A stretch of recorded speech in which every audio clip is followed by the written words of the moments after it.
आता टॅलेंट निरोप घेऊन आला होता तुमचा. तुमच्या आई साहेबांनी तुमच्यासाठी स्थळ बघितलंय म्हण कुठलं तर. कुठलं तर? हा, कुठलं तर? साधं सुद्धा स्थळ आहे का मामी ते? सोलापूरचे आमदार आहेत. 2 वेळा इलेक्शन मारलंय त्यांनी, आता 3री वेळा हॅट्रिक होईल. त्यांची एकुलती एक मुलगी. आव पण तुम्ही तर म्हणलं होतं जयश्री बरोबर लग्न करणार म्हणून, आणि आपले ठरलं बी होतं तसं. मग आता काय ही मधनच?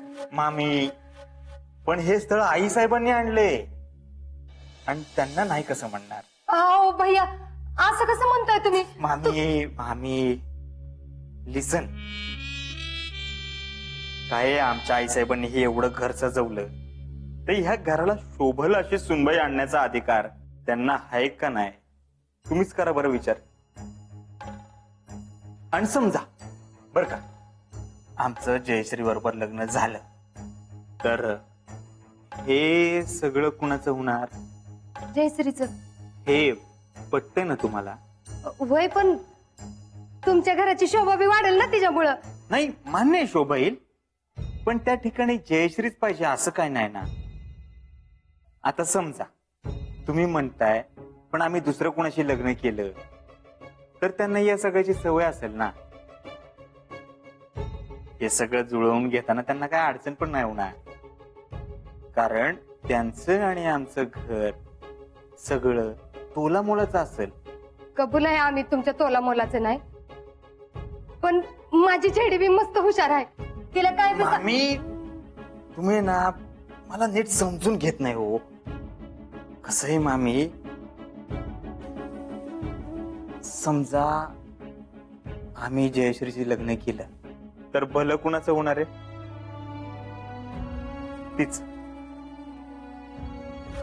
तिचं भलं होणार हे 100% फिक्स आहे. पण आमचा काय फायदा?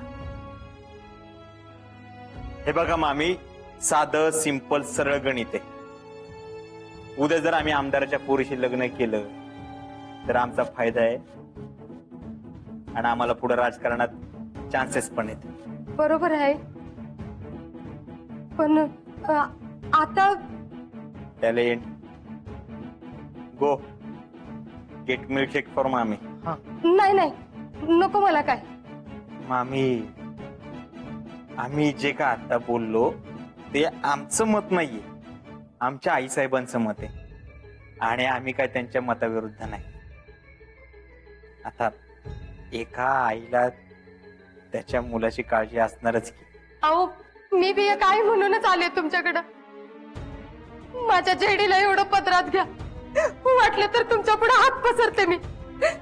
अहो, एवढं तयारीला लागलोय आम्ही, आणि आता जर असं काय झालं तर पोरगी माझी जीवच दिला.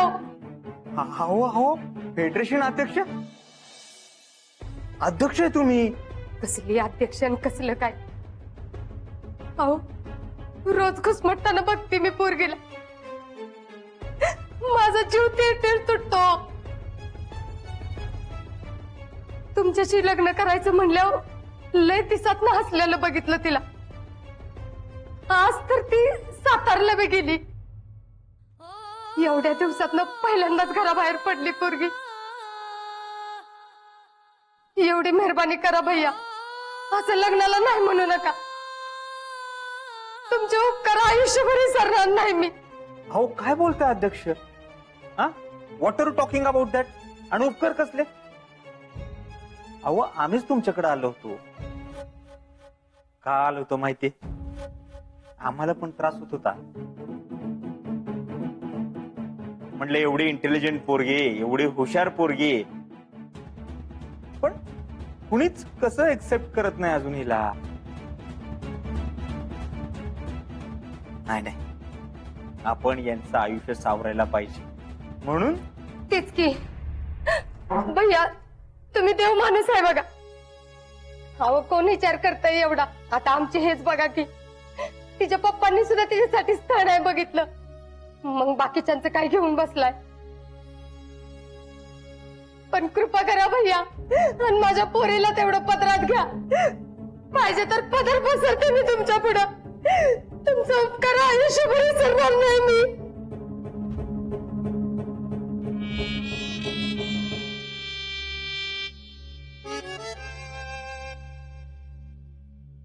अहो मामी काय करताय तुम्ही हे? हा उठा, पहिल्यांदा उठा बरं तुम्ही, उठा बसा. कसं आहे मामी, आम्ही जर जयश्रीचे लग्न केलं तर त्यांचं भलं होणार असेल तर आम्ही लग्न करायला तयार आहे. आमचं नाही झालं आमदाराच्या पोरीशी लग्न तरी चालेल. आम्हाला काय आमच्या फायद्याचं पडलेलं नाही, आम्हाला तुमच्या कुटुंबाचं पडले. जयश्रीचं एक लग्न मोडलं म्हणून काय झालं? आम्ही त्यांच्याशी लग्न करायला तयार आहे. तुम्हाला काय बोलून कसं बोलू काय सुचना झालंय बघा मला. मी तर आयुष्यभर विसरणार नाही बघा. ही पुष्पा भोईटे बोलायचं म्हणून नाही बोलत कधी. तुम्हाला कधी बी काय बी लागलं ना तरी मला हाक मारा, लगेच हजर होईन मी. मामी हो, आम्हाला माहिती आमचा हक्क आहे तुमच्यावर. डोंट वरी, तुम्ही या बिनधास्त. पण ते आई साहेबांचं. मामी आता तुम्ही एवढं बोलणार, मी बघतो करतो काहीतरी. काय तुमच्यासाठी आणि जयश्रीसाठी आम्ही एवढं केलंच पाहिजे. मुलाच्या मनाविरुद्ध त्याही काय करणार नाहीत. होय होय, लय भारी झालं बघा, लय भारी झालं.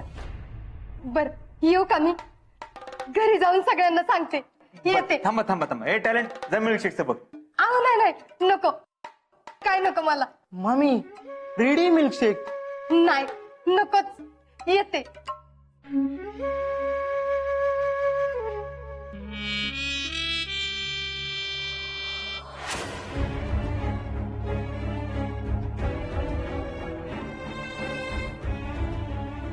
पुष्पा भोईटे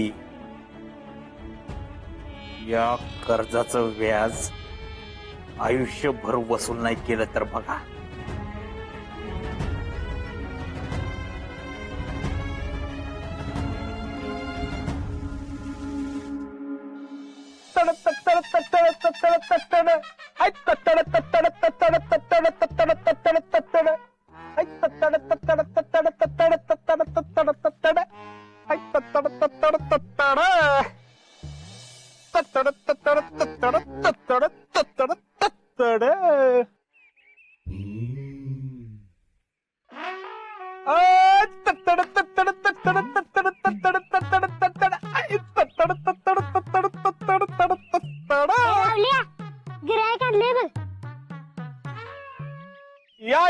या बसा. Welcome original new modern saloon. बसा. जरा स्टाईल मध्ये कापा. हा अहो तुम्ही काय टेन्शन घेऊ नका, कापणार. अहो आपलं नावासारखं सगळं ओरिजिनल, एकदम मॉडर्न आहे. तुम्ही आमच्याकडे आलाय म्हणून बरं आहे. दुसरीकडं नाहीतर असं समोर बिमोर गेला असता का नाही, मग तुमच्या केसाची वाटच लागली असती. टेन्शन घेऊ नका. ए रावल्या, आमचं कमिशन दे. हा घ्या तुमचं कमिशन. ए रावल्या, सर म्हणलं जेवढे लांबचं गिऱ्हाईक आणशील तेवढं जास्त कमिशन.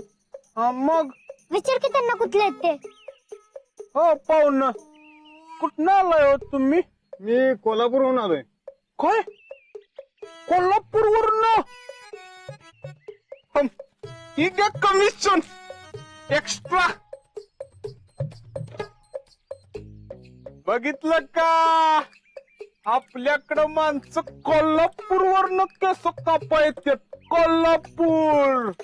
अहो मी कोल्हापूरचा राहणार आहे, पण कारखान्यावर कामाला आहे मी इथं.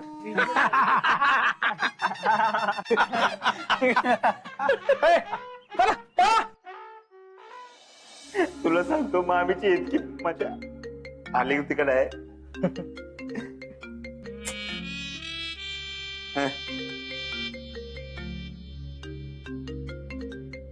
भैया जयश्रींचा फोन आहे. अरे माहितीये मला, उचल की. तापली असेल तिकडे ती. काय हो, काय चाललंय तुमचं? का मला पण एक प्यादा समजला तुम्ही? अहो जयश्री, मी बोलतोय टॅलेंट. कुठे आहेत तुमचे भैया? फोन दे त्यांना. अहो भैया जरा महत्वाच्या कामात बिझी आहेत ना.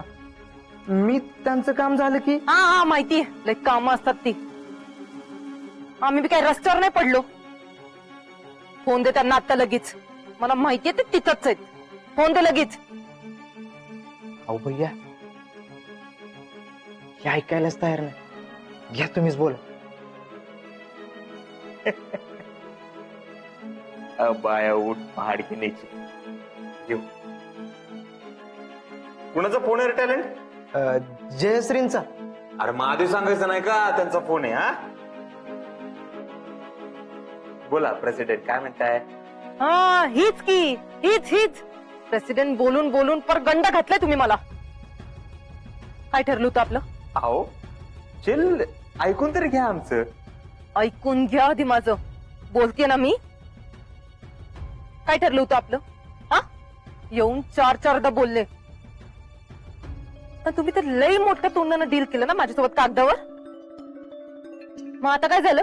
हा ती काय टुमणं काढलं आता मधीच? अहो प्रेसिडेंट, ऐकून तरी घ्या आमचं. हा आता तुम्ही जाळ काढताय. आम्हाला काय वाटलं नसेल का? समजून घ्या हो आम्हाला पण. आता कसं आहे, आमच्या आईसाहेबांच्या शब्दाबाहेर आम्हाला काय जाता येत नाही. आता त्यांनीच एवढं मोठं स्थळ आणलं, तुम्ही समजून घ्या हो आम्हाला.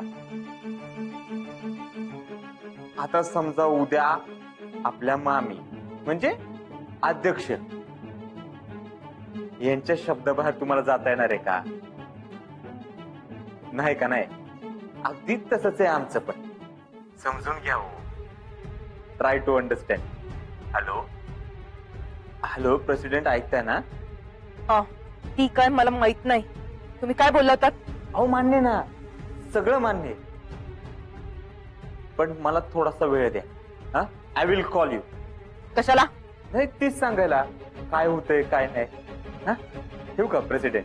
काय होतंय काय नाही म्हणजे झालं? Hello hello. गावावर बी लागला पडायचं टॅलेंट. चेडे चेडे चेडे. अगं काय बोलू काय करून काय नको झालंय बघ मला. पुरी काय नशीब आहे बाई तुझं. कुठं गेलतीस तू? एवढी हरकून आलीस ती? अगं भैयांकडे गेले होते लग्नाचं बोलायला. होय, काय म्हटलं मग? अहो काय नाही, सगळं ठरवलं बघा आम्ही. आपलं जसं ठरलंय ना तसंच पार पडेल आता. अहो तीच तर बोलायला गेलते मी. पण असं कसं? आधी म्हणले जमणार नाही, आई साहेबांच्या शब्दाबाहेर जाता येणार नाही आणि त्यांच्या हातात काय बी नाही म्हणून. तू गप्प बस गा. अगं माझ्या बी शब्दाला काहीतरी किंमत आहे म्हणलं. आणि हातात कसं नाही? काय नाही बघ जेडे. अगं मस्त त्यांच्या बी मनात आहे. अगं खरं तर देव माणूसच म्हणायचं बघ त्यो. एवढं सगळं होऊन सुद्धा त्यांनी स्वीकारलं का नाही तुला? आणि मग असा माणूस शोधून तरी सापडेल का कुठं?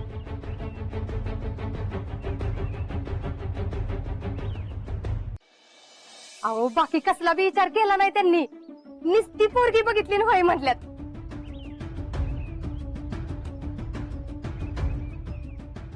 आता त्यांच्या आईने काढलंय म्हण कुठलं स्थळ, पण त्यांना वाटणं साहजिकच आहे की ग.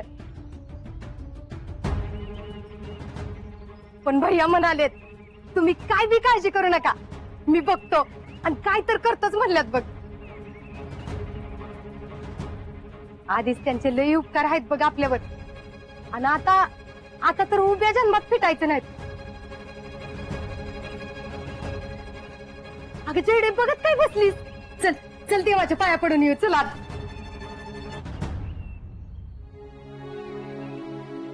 काय बाय, काय चाललंय मला काय कळलंच बघ.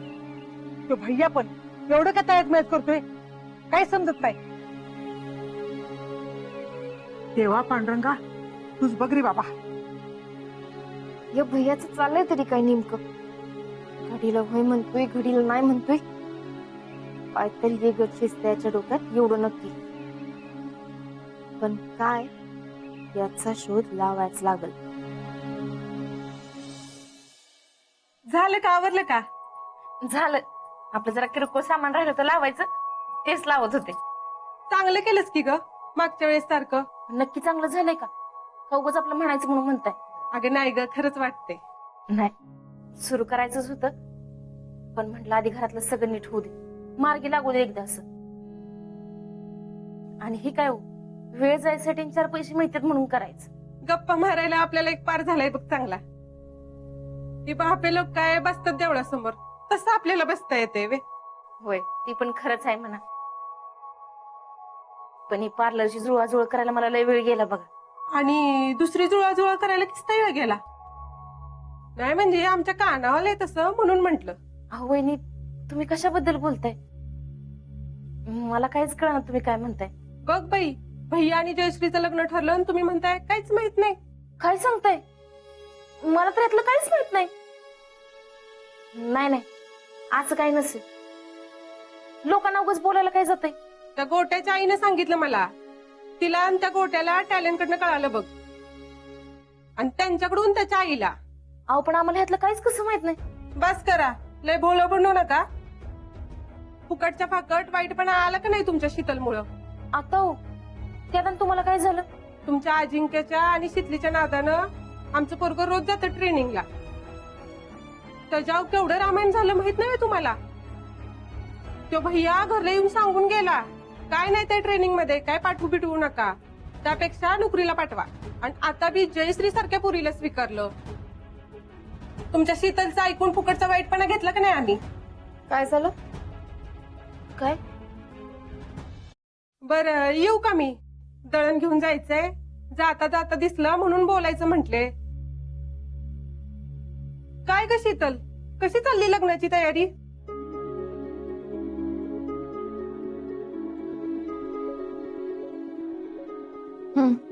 बर येऊ का मी? येते. काके काय म्हणल्या त्या? माझ्यामुळे वाईटपणा घेतला असं काय तर म्हणल्या ना? नाही ग, तुझ्याबद्दल काय नाही. ते त्यांच्या घरातलं सांगत होते. त्यांच्या दिराचं त्यांचं पटत नाही ना, तेच वाईटपणा घेतलाय असं म्हणत होत्या. आणि त्यात त्यांचा आशिष काहीतरी भरती झाला नाही वाटतं, तेच काहीतरी सांगत होते. जाऊ दे, त्यांचं काय करायचं आपल्याला. होय ग शितले, मी ऐकलं ते खरंय का?